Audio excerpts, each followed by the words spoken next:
હરણી બોટકાંડનો મુદ્દો મહાનગરપાલિકાની સભામાં ગુંજ્યો। ₹300નું કમિશન લેનારી શાળાએ 40 વર્ષ પાલિકાનો પ્લોટ વાપર્યો હોવાનો ખુલાસો। વડોદરા મહાનગરપાલિકાની સામાન્ય સભામાં ફરી એકવાર હરણી બોટકાંડનો મુદ્દો ગુંજ્યો છે। બજેટની સભામાં થયેલી ચર્ચાના 110 દિવસ બાદ મળેલી સામાન્ય સભામાં ચર્ચા થઈ હતી, જેમાં હરણી બોટકાંડનો મુદ્દો ઉઠ્યો હતો। હરણી બોટકાંડ બાદ શાળા સંચાલકો સામે કાર્યવાહી થઈ નથી, ત્યારે 40 વર્ષ સુધી શાળાએ પાલિકાના પ્લોટને મેદાન તરીકે વાપર્યું, જેથી 40 વર્ષના એક દિવસ મુજબ ₹54 લાખની વસૂલાત કરવા નોટિસ આપવા સભ્યોએ માંગ કરી, તો સભામાં બીજેપીના કોર્પોરેટરે પીપીપી મોડલનો વિરોધ કર્યો। સભામાં વોર્ડ નંબર 15ના કાઉન્સિલર આશીષ જોશીએ કહ્યું હતું કે પીપીપી પ્રોજેક્ટમાં આખું શહેર વેચાઈ ગયું। બોટકાંડમાં માત્ર કોન્ટ્રાક્ટરો સામે કાર્યવાહી થઈ, શાળા કે અધિકારીને કોઈ શિક્ષા થઈ નથી। બોટકાંડ મામલે ન્યૂ સનરાઈઝ શાળા વિરુદ્ધ કાર્યવાહી કરવા માટે માંગ ઉઠી। સુરેન્દ્રનગર પોસ્ટ ઓફિસમાં આધાર કાર્ડ માટે અરજદારો નિરાધાર, લાગી લાઈનો। કાળઝાળ ગરમી બફારા વચ્ચે સુરેન્દ્રનગરની પોસ્ટ ઓફિસમાં આધાર કાર્ડ માટે અરજદારો નિરાધાર બન્યા છે। સુરેન્દ્રનગર પોસ્ટ ઓફિસમાં આધાર કાર્ડ અપડેટ કરાવવા માટે વહેલી સવારથી લોકોની લાંબી લાઈનો લાગી છે। દૈનિક માત્ર 35 લોકોને જ આધાર કાર્ડ અપડેટ માટે ટોકન આપવામાં આવતા અન્ય અરજદારોને ધરમધક્કો થઈ રહ્યો છે। વહેલી સવારથી અંદાજિત 200થી વધુ લોકો લાઈનમાં ઉભા રહે છે, પરંતુ ટોકન માત્ર 35 લોકોને જ મળતા અરજદારોમાં રોષ ભભૂકી ઉઠ્યો છે। મુખ્ય પોસ્ટ ઓફિસ સિવાય જનસેવા કેન્દ્ર અને બેંકોમાં આધાર કાર્ડ અપડેટ કરાવવાની કામગીરી બંધ રહેતા લોકોને ભારે હાલાકી થઈ રહી છે। આ બાજુ અમદાવાદ વસ્ત્રાલમાં સર્કલ ઓફિસરની કચેરીએ આવકના દાખલા માટે હજુ પણ લોકો ધરમધક્કા ખાઈ રહ્યા છે। 10 વાગ્યા પછી પણ ઓફિસ ન ખુલતા લોકોને કલાકો સુધી લાઈનમાં બેસી રહેવું પડે છે। બારડોલીમાં ગટરના પાણી ઉભરાતા રોડ પર નદીઓ વહી। રોડ પર વહેતી ગટરની નદીના આ દ્રશ્યો છે સુરતના બારડોલીના શામરિયામુરા વિસ્તારમાં તંત્રના વાકે રોડ પર ગટરનું પાણી ઉભરાયું। આ વિસ્તારમાં વરસાદને કારણે નહીં, પરંતુ ઉભરાયેલી ગટરના દૂષિત પાણી ભરાયા છે। શામરિયામુરા વિસ્તારમાં ઘૂંટણસમાં પાણી ભરાઈ જતા રોડ પર જાણે નદી વહેતી હોય તેવા દ્રશ્યો સામે આવ્યા। આ વિસ્તારમાં 3 વર્ષથી સ્થાનિકો દૂષિત પાણી ભરાવાની સમસ્યાથી પરેશાન છે, પરંતુ પાલિકાની નિષ્કાળજીને કારણે ઉકેલ આવતો નથી। ગટર ઉભરાતા સ્થાનિકોને ઘૂંટણસમાં દૂષિત પાણીમાંથી ચાલવા મજબૂર બન્યા છે। ફક્ત ગટર ઉભરાતા આ સ્થિતિ છે તો ચોમાસામાં વરસાદ સમયે શું થશે તેની ચિંતામાં સ્થાનિકો છે। સ્થાનિકોના મતે ચોમાસામાં આ વિસ્તાર બેટમાં ફેરવાય છે। ગુજરાત વિધાનસભાની પેટા ચૂંટણીમાં જીતેલા 5 ધારાસભ્યોએ લીધા શપથ।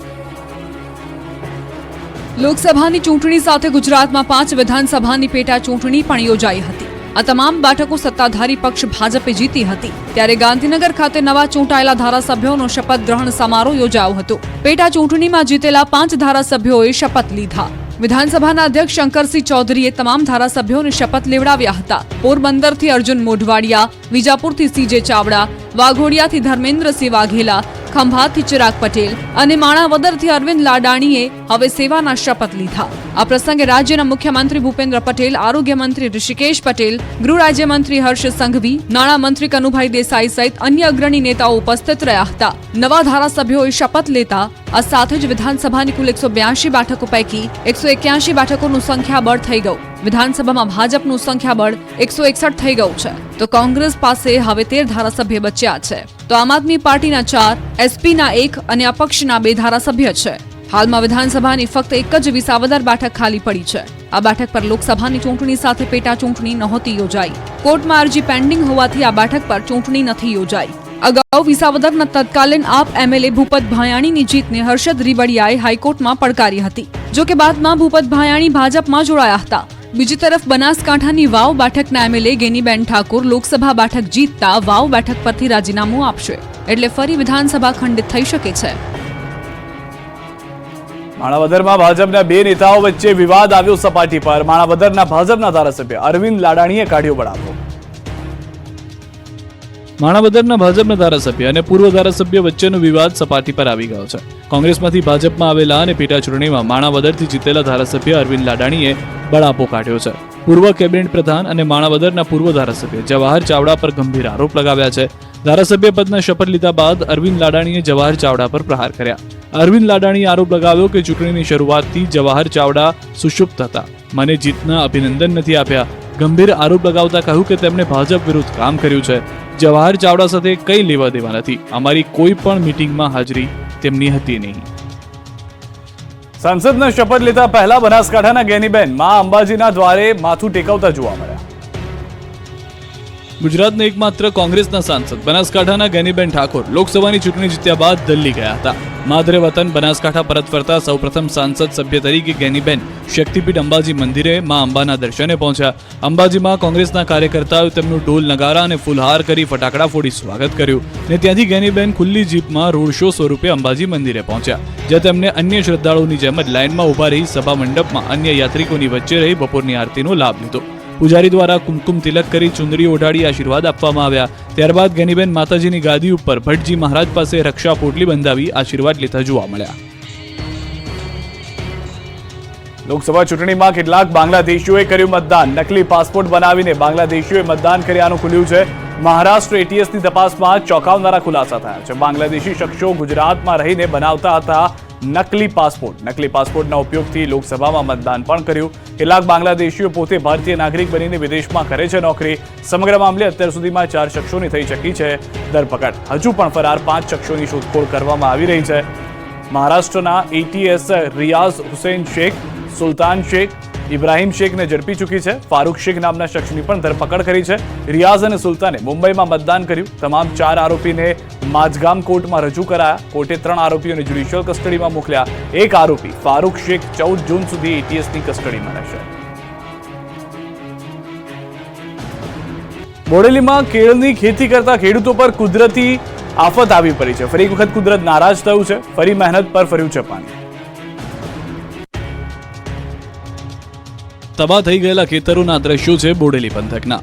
કેળની ખેતી કરતા ખેડૂતોએ 11 માસ સુધી સતત મહેનત કરી લીલાછમ કેળના છોડ પર ફળ આવી ગયા, પણ એક જ વાવાઝોડું આવ્યું ને તમામ છોડ જમીનદોસ્ત થઈ ગયા. મોંઘાદાટ બિયારણ નાખી કડી મહેનત કરી દેવું ખર્ચી કરી જ્યારે ઉપજ મેળવવાનો વારો આવ્યો ત્યારે વરસાદ અને વાવાઝોડાએ પાણી ફેરવી નાખ્યું. ભારે પવન સાથે વરસાદ પડતા બોડેલીના ગામડામાં કેળની ખેતી તબાહ થઈ ગઈ. મોટાભાગના ખેતરોમાં કેળના છોડ કુદરતની થપાટથી નમી ગયા. કેળનો પાક વેરવિખેર થઈ ગયો. ઉપલા છાપરી ખેતીમાં નુકસાન વેઠવાનો ખેડૂતોને વારો આવ્યો. નુકસાનીને લઈ કંગાળ થવાના આરે આવેલા ખેડૂતોને એક આશા હવે સરકાર પાસે છે.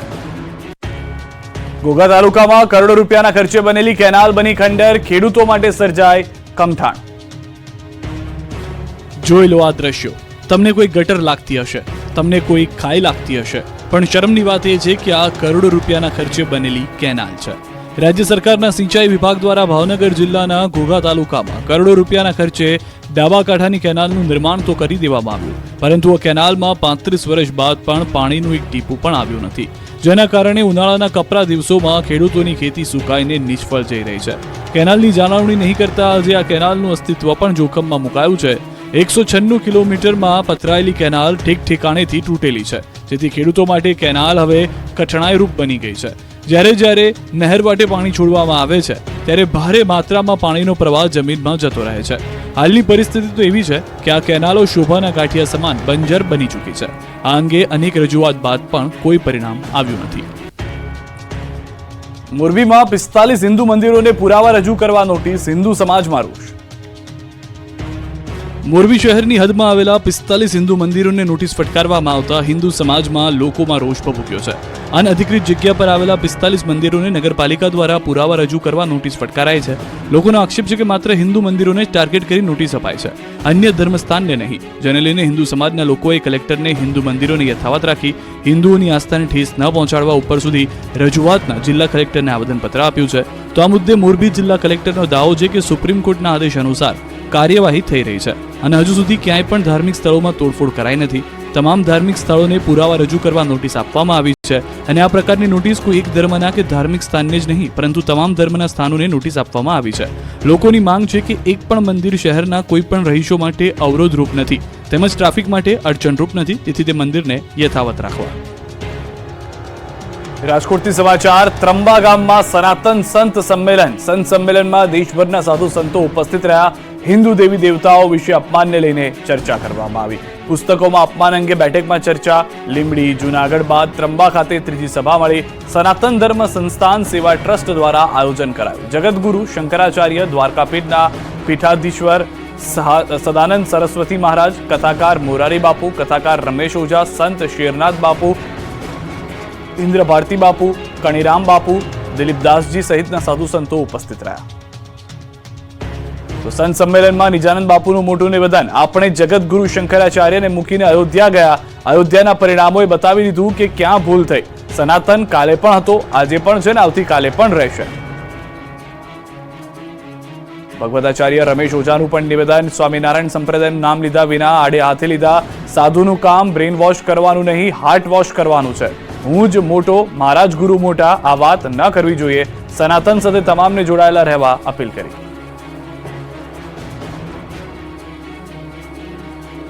મિશ્ર ઋતુનો અહેસાસ થતા દ્વારકામાં રોગચાળો વકર્યો. હોસ્પિટલો દર્દીઓથી ઉભરાઈ. રાજ્યમાં મિશ્ર વાતાવરણના કારણે રોગચાળાએ માથું ઊંચક્યું છે. લોકોમાં વાયરલ ઇન્ફેક્શનનું પ્રમાણ ખૂબ વધ્યું છે, જેના કારણે દ્વારકા જિલ્લાની હોસ્પિટલો દર્દીઓથી હાઉસફુલ થવા લાગી છે. દ્વારકા જિલ્લામાં શરદી, ઉધરસ, તાવ, શરીરમાં કળતર, ઝાડા, ઉલટી જેવા રોગોનું પ્રમાણ વ્યાપક પ્રમાણમાં વધ્યું છે. દ્વારકા જિલ્લાની સૌથી મોટી ખંભાળિયા સરકારી હોસ્પિટલ દર્દીઓથી ઉભરાઈ રહી છે.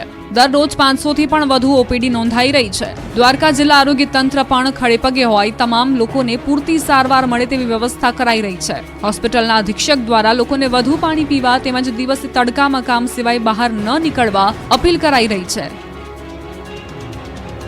જનતાને દૂધ બાદ દહીંનો ઝટકો. અમૂલના દૂધ બાદ હવે દહીં પણ મોંઘા. 1 રૂપિયાથી લઈ 10 રૂપિયા સુધીનો વધારો. મોંઘવારીએ માજા મૂકી છે, ત્યારે જનતાને દૂધ બાદ હવે દહીંનો ઝટકો લાગ્યો છે. કેમ કે અમૂલે દૂધના ભાવમાં લીટરે 2 રૂપિયાનો વધારો કર્યા બાદ હવે મસ્તી દહીંના ભાવમાં 1 રૂપિયાથી લઈ 10 રૂપિયા સુધીનો વધારો ઝીંકાવ્યો છે. અમૂલ મસ્તી દહીં 200 ગ્રામનો જૂનો ભાવ 18 હતો અને તે હવે વધી 19 છે. અમૂલ મસ્તી દહીં 400 ગ્રામનો જૂનો ભાવ 34 રૂપિયા હતો, જે વધી 35 રૂપિયા થયો છે. અમૂલ મસ્તી દહીં 1 કિલોનો ભાવ 72 હતો, તે વધી 75 થયો છે. અમૂલ મસ્તી દહીં 1 કિલો બકેટ જૂનો ભાવ 100 રૂપિયા હતા, જે વધીને 110 રૂપિયા થયા છે. અઠવાડિયા પહેલા દૂધમાં લીટરે 2 રૂપિયાનો વધારો કરાયો હતો. દૂધ બાદ દહીંના ભાવમાં પણ વધારો કરાતા ગ્રાહકો માટે મોટો ઝટકો સમાન છે. ગોંડલમાં ચાલતા ગેરકાયદે બાયોડીઝલના રેકેટનો પર્દાફાશ. રાજકોટના ગોંડલથી ફરી એકવાર ગેરકાયદે બાયોડીઝલના રેકેટનો પર્દાફાશ થયો છે. ગોંડલ તેમજ કાગવડ પાટિયા નજીક સ્ટેટ મોનિટરિંગ સેલે દરોડા પાડ્યા હતા. દરમિયાન મોટી માત્રામાં બાયોડીઝલનું વેચાણ થતું હોવાનું ખુલ્યું હતું.